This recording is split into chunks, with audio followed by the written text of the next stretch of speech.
คือเนื่องจากความมหาของมหาวิทยาลัยเทคโนโลยีสุราษฎร์ธานีนะคะและก็ได้ผลิตพัชไลท์ส่งขายทั้งภายในและภายนอกของมหาวิทยาลัยซึ่งผลิตในจำนวน 1,000 ขวดต่อวันค่ะซึ่งจากการที่เราไปเก็บข้อมูลนะคะก็จะพบว่าในส่วนของกระบวนการล้างขวดนมก็จะมีการใช้เวลาในการทำงานมากดังนั้นเราก็จึงไปเก็บข้อมูลแล้วก็ใช้ตัว 5M แล้วก็ YY Analysis ในการ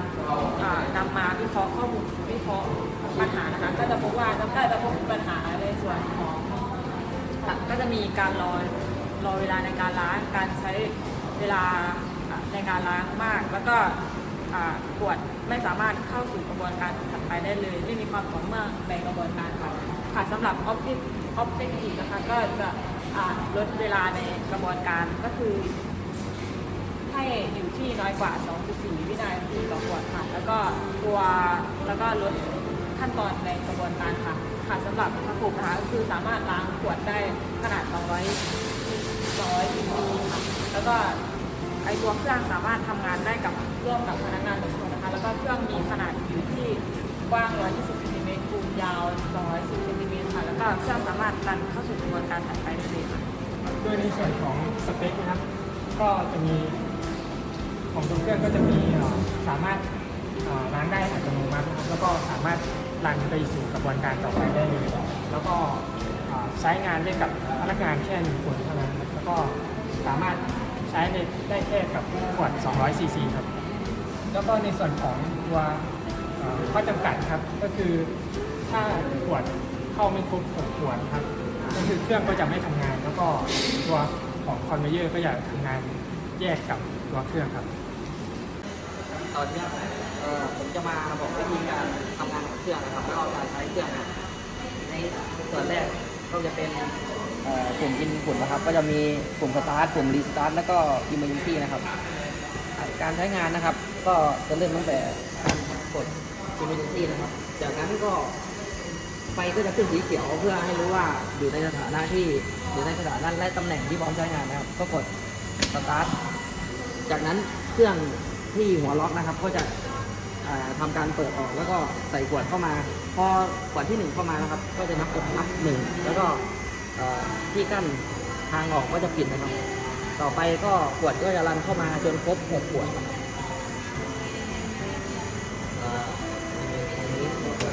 พอครบ6 ขวดที่กั้นทางเข้าก็จะปิดนะครับแล้วก็ที่หนีบขวดก็จะหนีบก่อน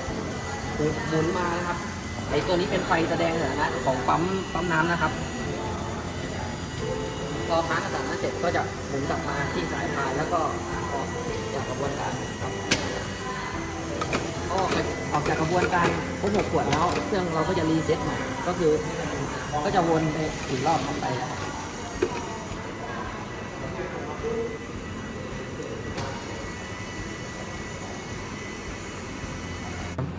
ครับในส่วนของรีเซลนะครับอันนี้คือความสะอาดนะครับความสะอาดเราจะทดสอบตั้งแต่2 วินาทีนะครับก็คือเราจะทดสอบจนกว่าเราจะไม่เจอฝุ่นแม้แต่อันเดียวครับก็คือทดสอบไป2 วินาทีเนี่ยยังเจอฝุ่นที่ไม่สะอาด8 ขวดแล้วก็3 วินาทียังเจออยู่5 ขวดแล้วก็4 วินาทีเนี่ยไม่มีขวดไหนที่เจอฝุ่นเลยเราก็เลือกใช้เวลาที่ฉีดน้ำที่4 วินาทีนะครับก็คือ 100%นี่คือตัวอย่างนะครับตัวอย่างที่สะอาดก็คือจะไม่เจอฝุ่นเลยส่วนตัวอย่างที่ไม่สะอาดก็จะเจอฝุ่นตามที่วงสีแดงไว้นะครับแล้วก็ในส่วนถัดมานะครับจะเป็นตารางเวลาและ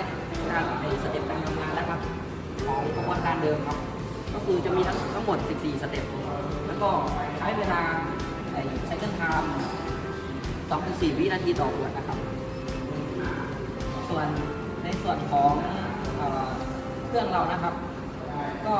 อันนี้ก็จะเป็นเวลาหลังจากที่นำเครื่องเราไปใช้นะครับก็จะมีเป็นเวลาและสเต็ปการทำงานเหมือนกันครับก็จะมีสเต็ปการทำงานอยู่ที่3 ขั้นตอนนะครับตั้งแต่เปิดเครื่องแล้วก็เครื่องทำงานแล้วก็ปิดเครื่องครับไซเคิลไทม์ก็อยู่ที่ 2.23 ครับต่อขวดครับในส่วนของคอนดิชันนะครับก็คือสรุปได้ว่าความสะอาดเนี่ยเราเลือกที่หัวฉีดที่หัวฉีดที่ฉีดค้างไว้อยู่ที่4 นาทีครับเพราะว่ามัน ผลในการวัดมันมีความสะอาด 100% ครับส่วนถัดมาก็จะเป็นในเรื่องของเวลานะครับ จากวัตถุประสงค์ของเรานะครับ เวลาที่เราต้องการจะอยู่ที่ 2.4 วินาทีนะครับ ส่วนเวลาที่เราทำกับเครื่องเวลาที่เอาเครื่องไปใช้แล้ว ตอนเนี้ยเวลาไซเคิลไทม์มันลดลง ตอนนี้อยู่ที่ 2.23 ครับ ก็แสดงว่าตรงวัตถุประสงค์ที่เราตั้งไว้ครับ ต่อมาก็จะเป็นขั้นตอนนะครับ การลดขั้นตอน ก็คือก่อนที่จะนำเครื่องมาใช้เนี่ยมี4ขั้นตอนครับอย่างที่นำเครื่องเราไปใช้แล้วเหลือแค่เพียง3ขั้นตอนครับก็สรุปได้ว่าเครื่องของเราเนี่ยเข้าข่ายและตรงกับวัตถุประสงค์ที่เราตั้งไว้ทั้ง2ข้อเลยครับ ครับในส่วนของข้อเสนอเนี่ยครับเราก็จะมีอยู่3ข้อนะครับก็คือข้อแรกก็จะเป็นการปรับความเร็วของมอเตอร์นะครับโดยเราจะคำนวณได้จากตัวเพาของสเต็ปมอเตอร์ไดร์ครับแล้วก็ตัวเพาที่ PLC จะจ่ายเข้ามาโดย2ตัวนี้จะมีความสัมพันธ์กันในการนำมาคำนวณหาความเร็วของมอเตอร์ในหน่วยรอบต่อนาทีครับแล้วก็ในส่วนที่2ครับจะเป็นส่วนของที่ล็อกปากขวดนะครับซึ่งในการออกแบบเนี่ยเราควรที่จะออกแบบตัวล็อกปากขวดให้มีแบบระหว่างปากขวดกับที่ล็อกให้มีไม่ติดกันเกินไปครับเพราะว่าหากที่ล็อกกับตัวปากขวดมันพอดีกันเกินไปก็จะเวลาที่ปล่อยขวดมาขวดก็จะไม่ไหลตามสายพานจะไปติดที่ตัวล็อกปากขวดซึ่งอาจทำให้ขวดล้มได้ครับแล้วก็ในส่วนที่3ก็จะเป็นการติดตั้งสายพานครับโดยในการติดตั้งสายพานเนี่ยเราควรที่จะให้ตัวที่ล็อกปากขวดด้านในห่างจาก